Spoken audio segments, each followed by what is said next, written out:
Bismillahirrahmanirrahim. Alhamdulillah wassalatu wassalamu ala Rasulillah wa ala alihi wa sahbihi wasallam. Assalamualaikum warahmatullahi wabarakatuh.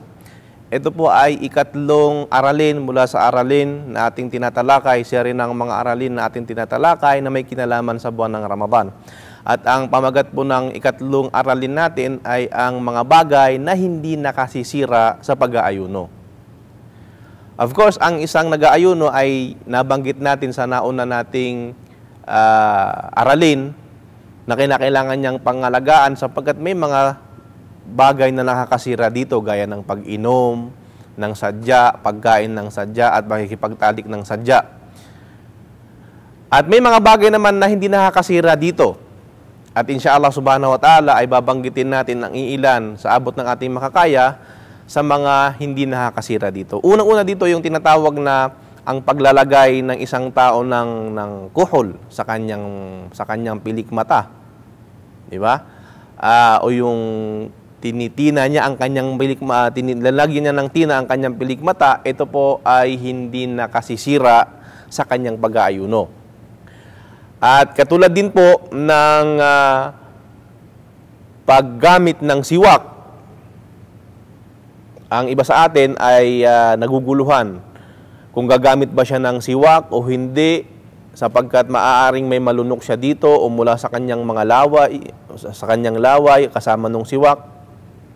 Ang hadith po ni Propeta Muhammad sallallahu alaihi wasallam na nagpapatunay sa atin na hindi talaga ito nakakasira sa pag-aayuno. Sabi ni Propeta Muhammad sallallahu alaihi wasallam, "Laula an asyukka ala ummati la amartuhum bis-siwak 'inda kulli shalah." Sinabi po ni Propeta Muhammad sallallahu alaihi wasallam na ayon sa narration o di kaya ayon sa salaysay ni Abu Hurairah na kung hindi lamang siya nangangamba para sa kanyang umma na baka mahirapan ang kanyang umma, ay uutusan niya ito na magsagawa ng siwak sa bawat pagdarasal. So ang siwak po ay hindi nakakasira. Ang paggamit po ng siwak, bagos ito ay sunna ni Propeta Muhammad sallallahu alaihi wasallam. Ang siwak ay ito yung ginagamit na parang yung stick ng kahoy na ginagamit panlinis ng ngipin. Ito po yung siwak na tinatawag at hindi po ito nakakasira sa pag-aayuno. Ang isa pa po na hindi rin nakakasira sa pag-aayuno ay yung tinatawag na ang pagmumog. Diba? Ang pagmumog po, pagpapasok ng isang tao ng tubig sa kanyang bunganga nang hindi niya ito nilulunok. Of course, kapag nilunok niya, magkakaroon po nung pag pumasok na sa kanyang lalamunan hanggang makapasok sa kanyang tiyan, ay masisira po ang kanyang pag-aayuno.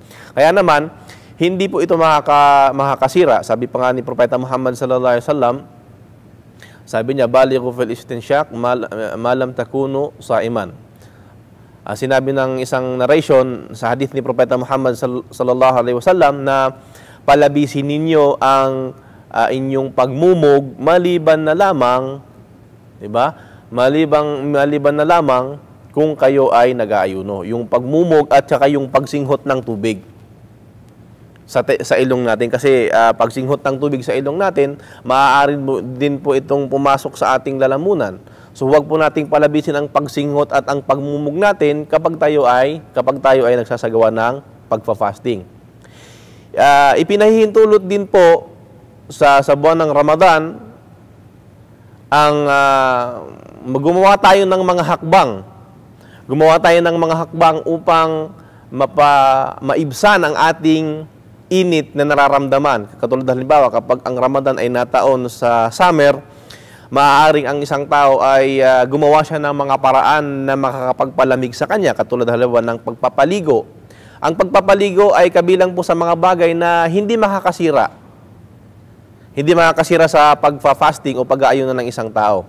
Katulad din po halimbawa ng siya ay manatili sa isang kwarto na malamig, na maiibsan yung kanyang nararamdamang init, ay hindi po ito makakasira sa kanyang pag-aayuno. At kabilang din po sa hindi makakasira o pinahihintulot na gawin ng isang tao kapag siya ay nasa buwan ng nag-aayuno, sa buwan ng Ramadan, ay yung paghalik at yung paglalambing ng diretso o direkta sa kanyang asawa. Hanggat hindi po at masisigurado na sa kanyang sarili na walang lalabas sa kanyang anumang likido. Sapagkat ayon na rin kay Aisha radhiyallahu ta'ala anha na si Propeta Muhammad sallallahu alaihi wasallam ay humahalik sa kanyang asawa at naglalabing siya ng direkta, at si Propeta Muhammad sallallahu alaihi wasallam ang may kakayanan na pigilan ang kanyang sarili kaysa sa atin.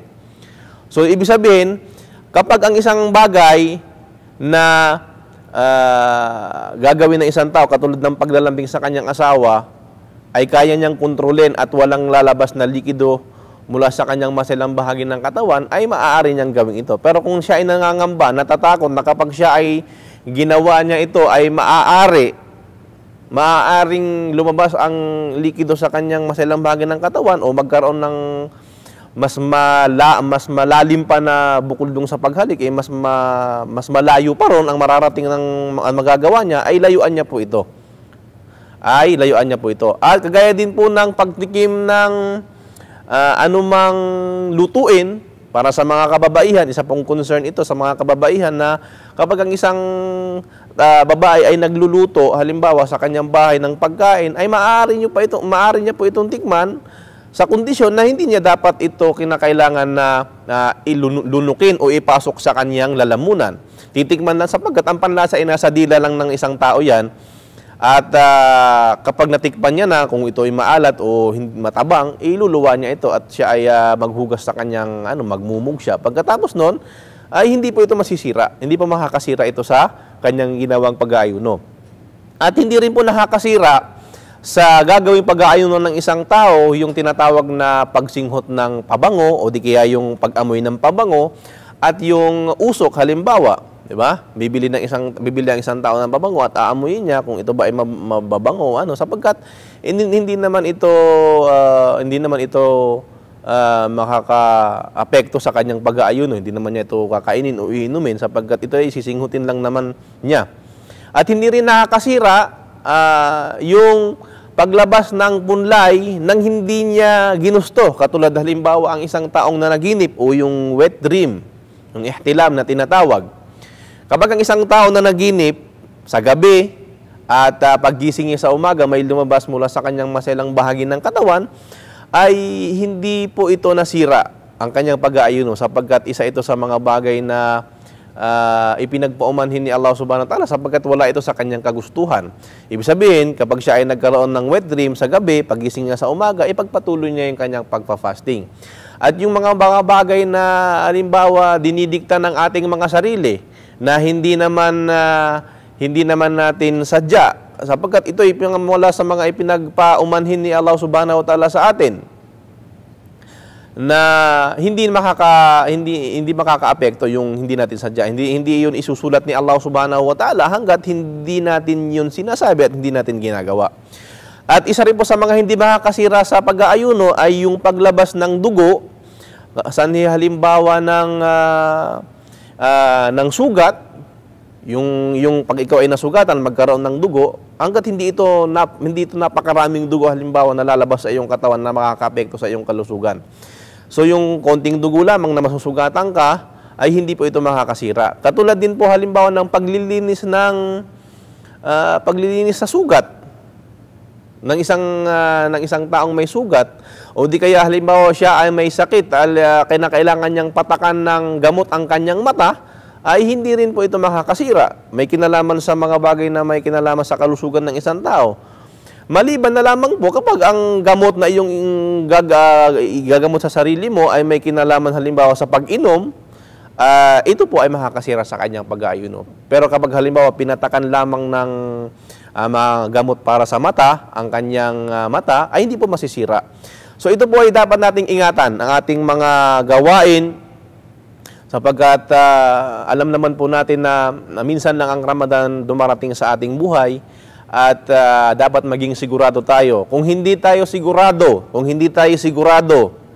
Sa isang bagay, kung makakasira ba ito sa ating pag-aayuno o hindi, ay mas mainam na magtanong po tayo sa mga nakakaalam sa atin at huwag po nating isapalaran yung ating gagawing pag-aayuno sa pamamagitan ng paggawa ng bagay na hindi mo alam kung nakakasira o hindi nakakasira. So hanggang dito na lang po. Maraming salamat at abangan nyo po ang susunod pong serye ng ating mga aralin mula sa Ramadan.